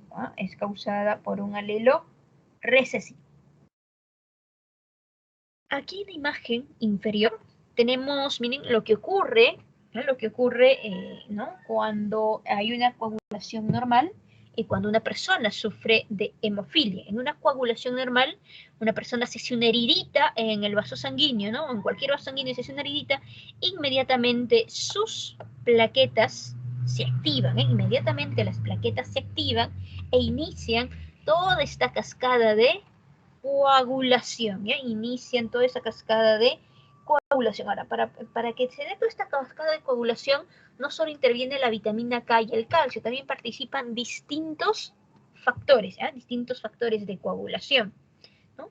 Se da todo el proceso de coagulación, se forma el coágulo sanguíneo y debajo del coágulo se va reparando la herida. Es lo que normalmente ocurre. Pero, ¿qué pasa en las personas que tienen hemofilia? En las personas que tienen hemofilia, cuando ellas se rompen algún vasito sanguíneo, la sangre sale y no para de salir hasta que hagan al menos presión ahí, no va a dejar de salir, porque en ese tipo de personas, en ellos les falta algunos factores de coagulación, ¿no? A las personas con hemofilia les falta factores con coagulación. Como no tienen factores con coagulación, como les falta factores con coagulación, entonces no se completa toda la cascada de coagulación, y al no darse la cascada de coagulación no se va a formar esta red de fibrina, y si no se forma la red de fibrina, no se forma el coágulo sanguíneo, ¿no? que tapona la herida y debajo de él se va reparando el vaso sanguíneo. Entonces, como eso no ocurre en una persona con hemofilia, se hizo una herida y la sangre sale sin parar, ¿eh? Sale sin parar, ¿no? Ahí está. Entonces, miren, ahí está. Vamos a pasar a la siguiente diapositiva. Tómenle captura de pantalla.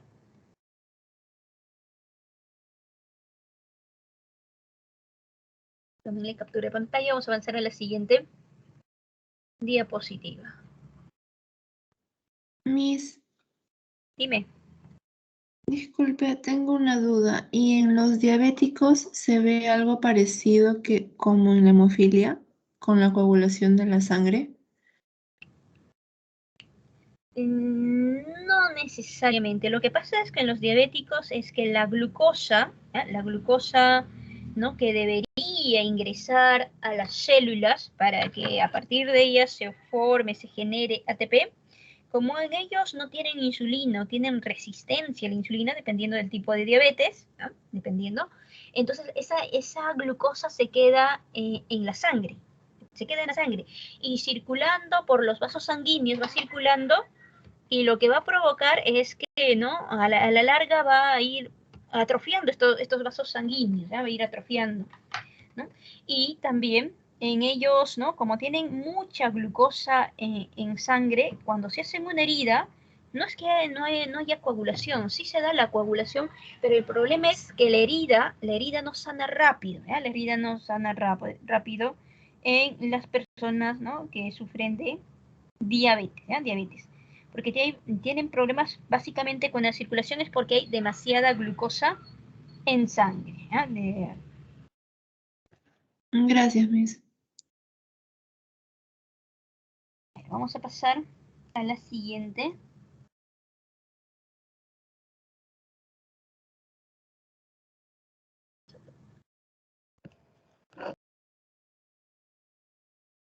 Vamos a pasar a la siguiente diapositiva. Y vamos a ver el sistema linfático, ¿no? Al inicio mencionamos el sistema linfático. El sistema linfático, aquí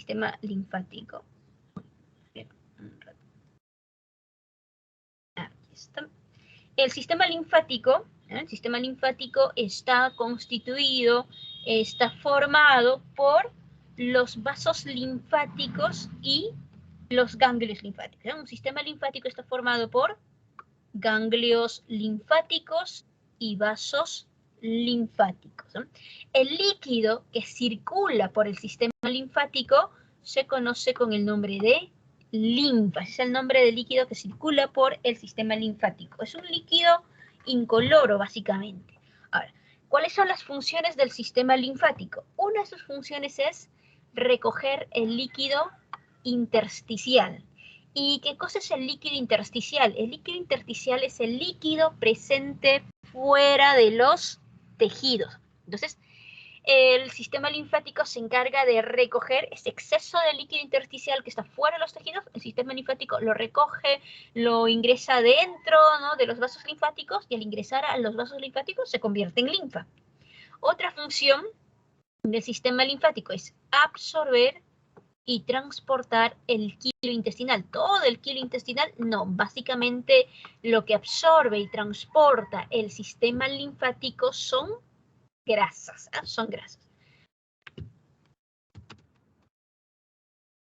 ¿Recuerdan en la clase de digestión, ¿no? Cuando vieron absorción de nutrientes a nivel de vellosidades intestinales, quizá le dijeron, ¿no? Cada vellosidad intestinal tiene, ¿ya? Cada vellosidad intestinal presenta, ¿no? Más o menos. Supongamos que esta es una vellosidad intestinal, ahí está. Cada vellosidad intestinal presenta dos capilares sanguíneos, ¿no? Tiene dos capilares sanguíneos, ¿no? Uno que está llevando sangre oxigenada y el otro que está recogiendo sangre desoxigenada. Además, cada vellosidad intestinal tiene un vaso quilífero o también un vaso linfático, ¿no? Vaso quilífero o vaso linfático, ¿eh? Cada vellosidad intestinal. Este vasito representaría al capilar linfático o también llamado el vaso quilífero. Todos los nutrientes absorbidos por las vellosidades intestinales, todos, excepto las grasas, ingresan hacia el capilar sanguíneo que recoge sangre desoxigenada. En el caso de las grasas, en el caso de las grasas, para las grasas,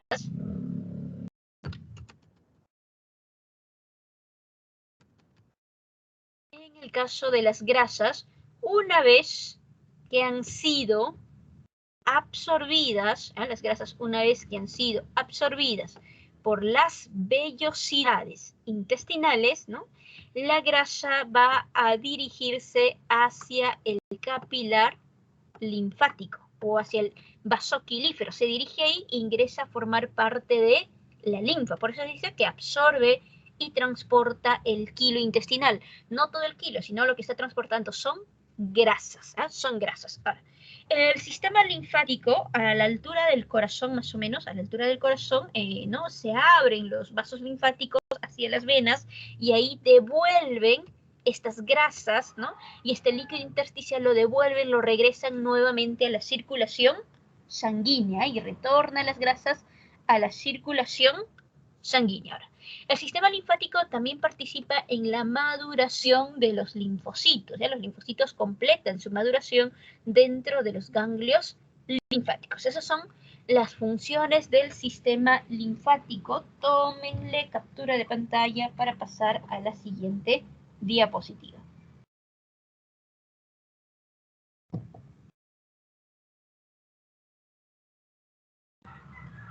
Tómenle captura de pantalla.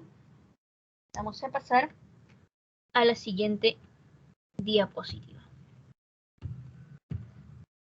Vamos a ver el mecanismo de transporte en las plantas. En las plantas, en las plantitas, el mecanismo de transporte se lleva a cabo gracias al xilema y el floema. El xilema va a transportar lo que es la savia. Vamos a ponerle un color. El xilema, ¿ya? El xilema lo que va a transportar es la savia bruta. Los vasos del xilema, las tráqueas, las traqueidas, ¿no? Los vasos del xilema transportan la savia bruta. ¿De dónde a dónde se transporta esa savia bruta? Desde las raíces hacia las hojas. ¿Sí? Porque está formada la savia bruta por agua y sales minerales. Miren, aquí tenemos un esquema de una raíz. Lo de celestito está representando al xilema, ¿no? A nivel de las raíces, el agua y las sales minerales ingresan a los vasos del xilema, ¿no? Una vez dentro del xilema, todo eso se constituye, se llama savia bruta y es transportado en forma ascendente hacia las hojas donde el agua es utilizada en el proceso de fotosíntesis. Ahora, ¿cómo ascienden estas moléculas de agua por los vasos del xilema? Eso se explica gracias a la teoría del arrastre por transpiración. La teoría del arrastre por transpiración explica la forma, ¿no? El movimiento ascendente de las moléculas de agua a través del xilema. A nivel de hojas encontramos los estomas y cuando hace calor, en el día cuando hace calor, a nivel de hojas se va perdiendo agua por transpiración. A medida que se va perdiendo agua por transpiración, supongamos aquí es una hojita, se pierde una molécula de agua y eso crea una presión negativa en el mesófilo de la hoja, ¿no? Y esa presión negativa jala de los vasos del xilema, jala a otra molécula de agua para reemplazar la que se perdió. Pero ustedes recuerdan, una molécula de agua puede estar unida como máximo a otras 4 moléculas de agua. Se perdió una molécula de agua por los estomas, entonces creó una presión negativa y esa presión negativa jala del vaso del xilema a otra molécula de agua para reemplazar la que se perdió. Entonces, al momento de jalar esa otra molécula de agua, esa que está siendo jalada puede estar jalando a otras 4. Y esas otras 4 pueden estar jalando a otras 4. Y esas otras 4 pueden estar jalando a otras 4 y así sucesivamente. De esa forma, toda la columna de agua que está dentro de los vasos del xilema de esa manera asciende. Por eso se llama teoría del arrastre por transpiración. ¿Y cómo ingresa el agua a la raíz? El agua a los vasos del xilema de la raíz ingresa por 2 vías. Por la vía simplasto y por la vía del apoplasto. ¿Bien? Aquí tenemos un corte transversal de una raíz. Esto de amarillito viene a ser la epidermis de la raíz. Por aquí este es un un pelo radicular o un pelo absorbente, como también se le conoce. Todo esto de aquí, hasta esto de aquí de color verde oscuro, que es la endodermis, ¿ya? Todo lo que está debajo de epidermis hasta endodermis, todo eso es el córtex, ¿ya? El córtex o parénquima cortical. Y en la parte central encontramos la médula, donde vamos a encontrar los vasos del xilema y el floema. Ahora, el agua y las sales minerales que van a ingresar a los vasos del xilema de la raíz siguen dos rutas, vía simplasto y vía apoplasto. En el caso de la vía simplasto, miren la flechita rojita, ¿eh? En el caso de la vía simplasto, ¿qué es lo que ocurre? A nivel del simplasto, entonces el agua ingresa, bueno, es un poco claro, no se nota, aquí lo vemos mejor, aquí sería el simplasto, es aquí en este caso la flechita de color azul. Lo vamos a escribir, ¿eh? Simplasto.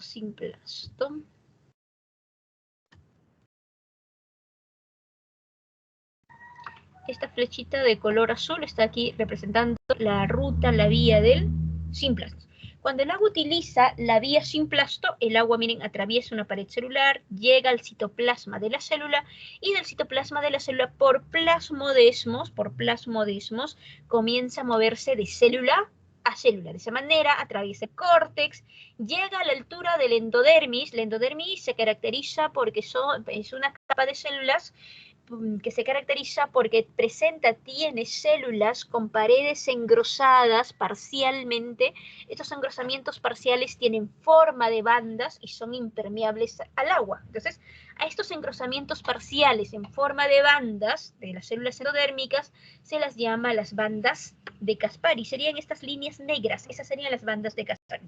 El agua y sales minerales que viajan por ruta simplasto, cuando llegan a la altura del endodermis, ahí también hay plasmodesmos, atraviesan el plasmodesmo del endodermis, llegan a la médula y se dirigen sin problema hacia el xilema, ¿eh? Sin problema.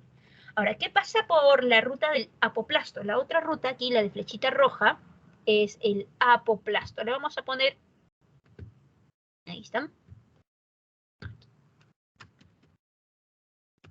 La otra es la ruta la de rojito, ruta apoplasto. Ahora, cuando el agua y sales minerales ingresan por ruta apoplasto, miren, atraviesan pared celular, no ingresan al citoplasma de la célula por si acaso, pared celular, espacio intercelular, pared celular, espacio intercelular, pared celular, y de esa manera se van moviendo por todo el córtex, únicamente atravesando pared celular y espacio intercelular. Cuando llegan a la altura del endodermis, el agua y sales minerales que viajan por ruta apoplasto intentan atravesar, ¿no?, la pared celular de las células del endodermis, están intentando pasar y por ahí se chocan con las bandas de Caspari que son impermeables al agua y ahí se detiene. Para que el agua que ha ingresado a la raíz por la ruta del apoplasto llegue a los vasos del xilema, para que el agua llegue hasta el xilema, esa molécula o esas moléculas de agua necesariamente tienen que ingresar al citoplasma de una célula, tienen que utilizar la vía del simplasto. Ingresan al citoplasma de una célula y de ahí por plasmodesmos se mueven hacia la médula y de médula hacia el xilema sin problemas. Entonces, por ruta apoplasto, el agua y sales minerales se detiene en el endodermis, ¿no? Para poder llegar al xilema de la raíz, tienen necesariamente que usar la ruta del simplasto. Y por ruta simplasto no hay problema, ¿no? El agua absorbida por las raíces, el agua absorbida por los pelos absorbentes va a ingresar sin problemas hacia el xilema que está a nivel de raíces. ¿Sí? Tómenle captura de pantalla. Vamos a pasar a la siguiente diapositiva.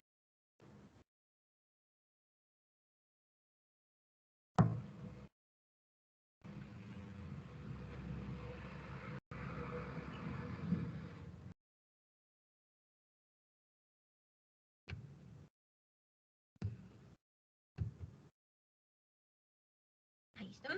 Y acá está, ¿no? Este es el ascenso del agua por el xilema, lo mencionamos brevemente en la diapositiva anterior, ¿no? Se da por el arrastre por transpiración. Miren, aquí hay el corte transversal de una hoja, ahí está el estoma. Cuando se pierde el agua por transpiración a nivel de estomas, aquí en el mesófilo se crea una presión negativa. Esta presión negativa, ¿qué es lo que hace? Jala a otra molécula de agua del vaso del, este es un xilema, o va a jalar una otra molécula de agua del vaso del xilema para reemplazar el agua que se perdió por esto. Al hacer este movimiento, al jalar esa molécula de agua, la molécula de agua que va siendo jalada va jalando a otras 4, y esas otras 4 van jalando a otras 4, ¿no? Eso es debido a esa característica que tiene la molécula de agua, de que una sola puede asociarse, puede unirse como máximo a otras 4 moléculas de agua, ¿no? Esto se llama teoría del arrastre por transpiración. ¿Cómo se da el transporte de la savia elaborada? El transporte de la savia elaborada ocurre a través del floema. El transporte de la savia elaborada se da por el floema, y la savia elaborada, lo escribimos,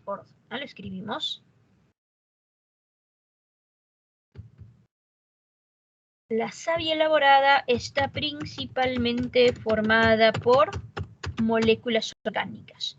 Moléculas orgánicas que han sido formadas, moléculas orgánicas que han sido producidas durante la fotosíntesis. En las hojas, que son los principales órganos fotosintéticos, ahí durante el día, ¿no?, por acción de la luz, se da la fotosíntesis. Como producto de la fotosíntesis se forman moléculas orgánicas. Estas moléculas orgánicas van a ingresar a los vasos del floema. Hay que recordar que el floema está formado por 2 tipos de células. El tubo criboso, que es la célula que realiza el transporte, el tubo criboso, la célula que realiza el transporte, y la célula acompañante, ¿no? El tubo criboso es anucleado, célula acompañante es nucleada. Entonces, las moléculas orgánicas producidas por fotosíntesis principalmente ingresan a los vasos del floema por transporte activo. ¿Por pasivo no ingresan? Sí, también ingresan por pasivo, pero ingresan principalmente por transporte activo, porque ese transporte es mucho más rápido que el pasivo, es mucho más rápido. Entonces, las moléculas orgánicas comienzan a ingresar, vamos a ponerle puntito rojo, las moléculas orgánicas, ¿no?, formadas durante fotosíntesis, comienzan a ingresar dentro de los tubos cribosos. A medida que ingresa más y más y más moléculas orgánicas, ¿no?, más moléculas orgánicas producidas por fotosíntesis, a medida que ocurre eso, la solución, el fluido interno, ¿no?, del citoplasma del tubo criboso va convirtiéndose en un medio hipertónico, se va convirtiendo en un medio hipertónico. Como se va volviendo hipertónico, entonces desde el xilema, que está a su costadito, ¿ya?, desde el xilema que está a su costadito, las moléculas de agua, esta flechita azul, las moléculas de agua comienzan a ingresar dentro del tubo criboso. Ingresa una gran cantidad de agua, y el agua que va ingresando crea una presión osmótica, crea una presión hidrostática, y la presión del agua hace que toda esta masa de moléculas orgánicas que está en un tubo criboso pase al siguiente tubo criboso, ¿eh? Y lo mismo va a suceder en el siguiente tubo criboso. Aquí también otra vez va a ingresar agua, y la presión del agua va a hacer que la masa de moléculas orgánicas que está en este tubo criboso pase al siguiente tubo criboso, y de esa manera se va a repetir el proceso hasta que estas moléculas orgánicas lleguen hacia los órganos donde se van a utilizar o donde se van a almacenar. Es por esa razón que el transporte realizado, ¿no?, por el floema, el transporte de la savia elaborada, se conoce como la teoría,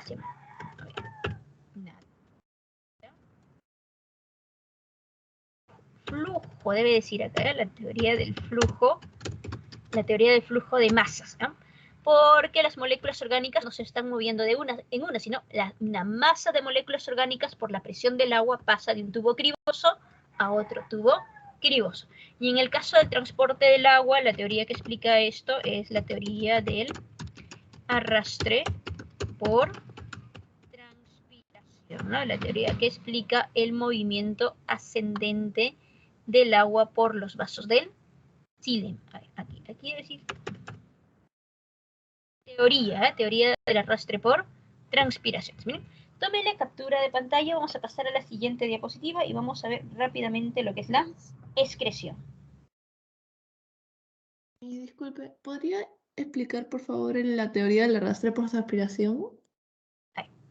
En el caso de la teoría del arrastre por transpiración, dijimos, A nivel de raíces, por vía simplasto o por vía apoplasto, ¿no? Ingresa el agua y sales minerales. El agua y sales minerales van a llegar hasta los vasos del... El agua y las sales minerales, lo voy a marcar con este verde, ¿eh? El agua y las sales minerales van a llegar hasta los vasos del xilema. Bien, ahora, el agua y las sales minerales llegan hasta los vasos del xilema, pero a nivel de hojas, durante el día, por los estomas se va perdiendo agua, el agua se va evaporando por los estomas. Supongamos que por este estoma se perdió una molécula de agua. Al perderse esta molécula de agua, aquí en el mesófilo de las hojas se crea una presión negativa. Esa presión negativa, esa tensión que se crea ahí en el mesófilo de las hojas, jala desde los vasos del xilema que están aquí en las nervaduras de las hojas, jala, ¿no?, desde el vaso del xilema a otra molécula de agua para reemplazar la molécula de agua que se evaporó. Pero al jalar esta molécula de agua, la molécula de agua que está siendo jalada va arrastrando, va jalando como máximo a otras 4.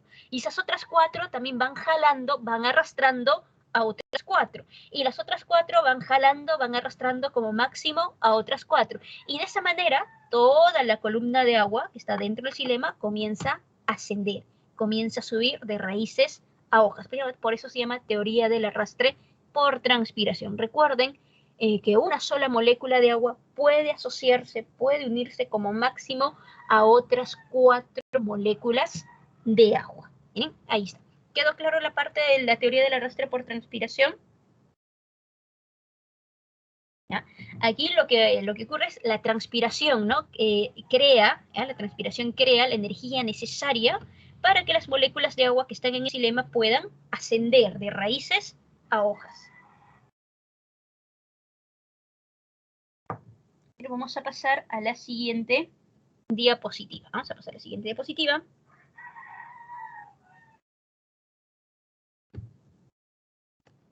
Y vamos a ver el sistema excretor. El sistema excretor se encarga de eliminar los desechos metabólicos, que son tóxicos, que son nocivos para los seres vivos. También el sistema excretor también trata de mantener el equilibrio homeostático de los fluidos corporales. En los animales vamos a encontrar distintos tipos de sistema excretor. Miren, por ejemplo, en el grupo de los platelmintos, ¿no?, donde están las planarias, las tenias, encontramos el sistema excretor que está formado por protonefridios. Está formado por protonefridios. Ahora, los protonefridios, aquí tenemos una ampliación, los protonefridios están formados por una célula flamígera. Esta es una célula flamígera, ahí está la célula flamígera. Es una célula que tiene cilios, la célula que filtra el líquido interno en el cuerpo de estos animalitos, y finalmente el exceso de ese líquido lo expulsa al medio exterior. En el caso de insectos, el sistema excretor está formado por los túbulos de Malpighi. Aquí tenemos un esquema, esto de verde son los túbulos de Malpighi, son conductos huecos en un solo extremo que desembocan en el intestino de los insectos. Y el lugar donde desembocan los túbulos de Malpighi sirve para diferenciar el intestino medio del intestino posterior. Los túbulos de Malpighi filtran el líquido interno, y un desecho metabólico en el caso de los insectos es el ácido úrico. El ácido úrico se filtra en forma soluble cuando llega aquí al intestino posterior. A la altura del recto se da absorción de agua, absorción de sodio, y a medida que se va realizando la absorción de agua y de sodio, ese ácido úrico soluble precipita formando cristales de ácido úrico que se van a eliminar conjuntamente con las heces. En el caso de los celenterios, en el caso de los nidarios, la excreción, ellos no tienen sistema excretor. En los nidarios la excreción se da por difusión simple entre sus células y el medio acuático que están viviendo. Para el grupo de los anélidos, como lombrices o sanguijuelas, el sistema excretor está formado por metanefridios. Los metanefridios son conductos huecos en ambos extremos. El extremo interno, el extremo que está en la parte interior del cuerpo, tiene la forma de un embudo con varios cilios alrededor. Este extremo en forma de un embudo se llama nefrostoma y se encarga de filtrar el líquido interno que ingresa al metadenefridio y finalmente el líquido interno, el exceso de este líquido y los desechos, ¿no? Los desechos metabólicos se eliminan por un poro llamado el nefridioporo. Ahora, en los anélidos, por cada segmento, por cada anillo de un anélido, hay 2 metanefridios, uno al lado derecho y otro al lado izquierdo. En el caso de los crustáceos, en los crustáceos el sistema excretor está formado por las glándulas verdes. Este esquema de aquí son las glándulas verdes. Las glándulas verdes son un par de sacos que se ubican, que se localizan debajo de las antenas, ¿no? Y la función que cumplen es recoger los compuestos desechables mediante filtración. Estos sacos que están formando las glándulas verdes vienen a ser, ¿no? Estos sacos se conectan, perdón, estas glándulas verdes se conectan con la vejiga urinaria y finalmente se elimina, ¿no? El desecho al exterior. Ahora, aparte de los animales, en el caso de los protozoarios por si acaso no son animales, pertenecen a otro reino, ¿eh? Los protozoarios. En el caso de los protozoarios, al menos los protozoarios de agua dulce presentan una estructura llamada vacuola contráctil. Los protozoarios de agua dulce tienen cierto inconveniente. Los protozoarios de agua dulce viven en un medio hipotónico y por esa razón constantemente a través de la membrana plasmática por ósmosis, constantemente el agua va ingresando a su cuerpo, ¿no? Ingresa una gran cantidad de agua constantemente a través de su membrana plasmática. Entonces, por esa razón presentan a la vacuola contráctil. ¿Qué es lo que va a hacer la vacuola contráctil? Es una organela que, es organela en forma de sol, esa es la vacuola contráctil, y lo que hace es eliminar el exceso de agua del citoplasma del protozoario, elimina ese exceso de agua y lo devuelve al medio exterior, porque si no existiera vacuola contráctil, el agua entra, ¿y qué pasa con el protozoario? Se hincha, ya no puede hincharse más y estallaría, ¿no? Haría lisis. Para evitar eso, los protozoarios de agua dulce tienen a su vacuola contráctil. ¿Miren? Tomen la captura de pantalla, vamos a pasar a la siguiente diapositiva. Tomen la captura de pantalla. Vamos a ir a la siguiente diapositiva.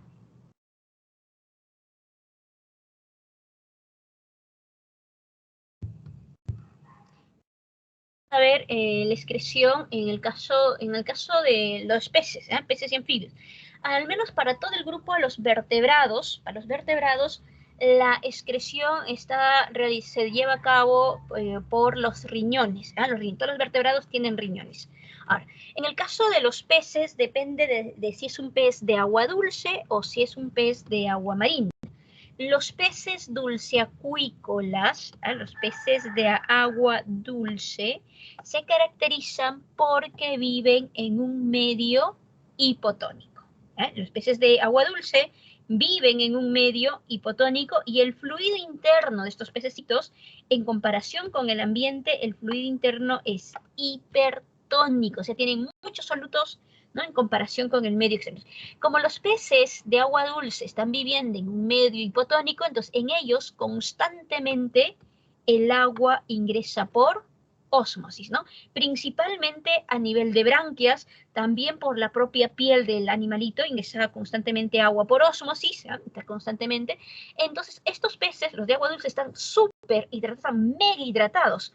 Entonces estos pececitos ya no requieren beber agua. Los peces de agua dulce no beben agua, porque si beben agua se hidratan mucho más. Lo que ellos tienen que hacer es eliminar el exceso de agua que constantemente está ingresando a su cuerpo, principalmente por branquias. Y para eliminar el exceso de agua, los peces de agua dulce producen abundante orina, y la orina que producen es muy diluida. Los peces de agua dulce están produciendo abundante orina y la orina que producen es muy diluida.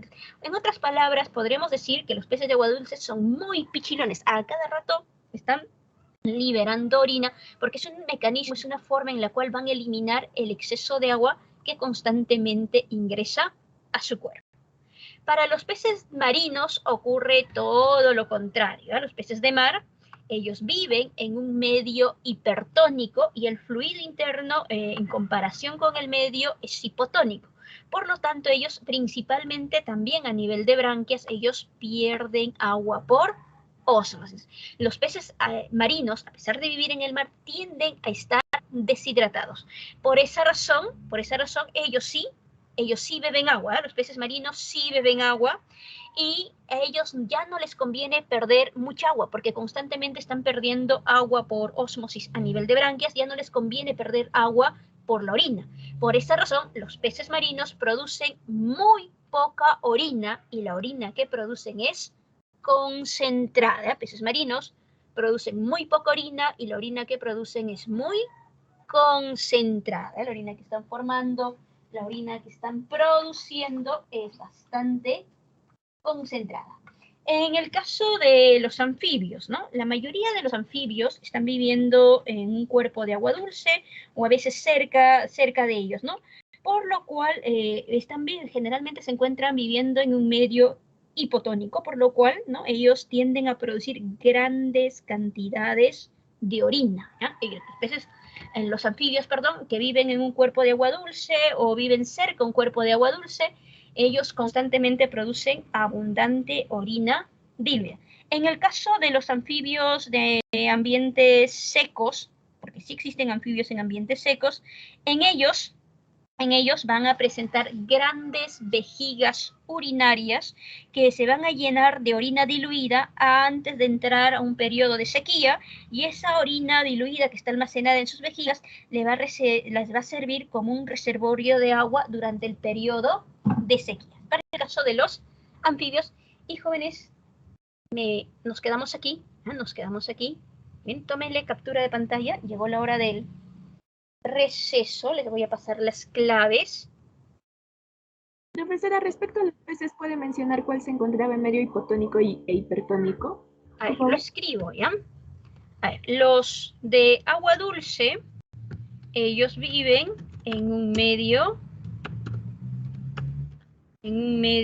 hipotónico, ¿no? El medio hipotónico tiene abundante agua y pocos solutos, ¿no? Y hasta ahí está claro. Como viven en un medio hipotónico y el fluido interno es hipertónico, entonces en ellos constantemente el agua ingresa. A nivel de branquias constantemente hay una ganancia de agua por ósmosis.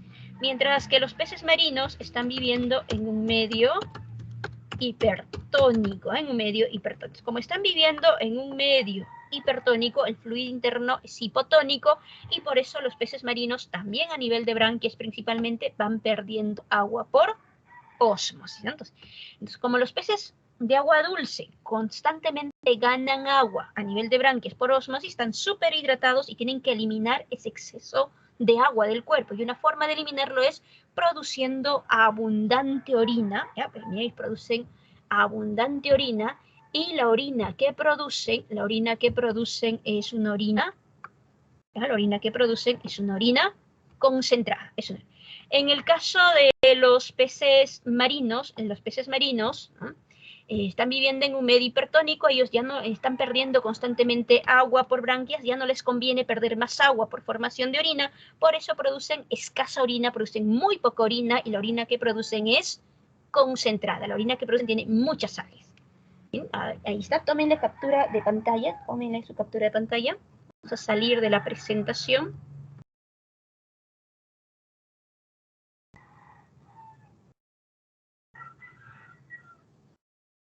A ver.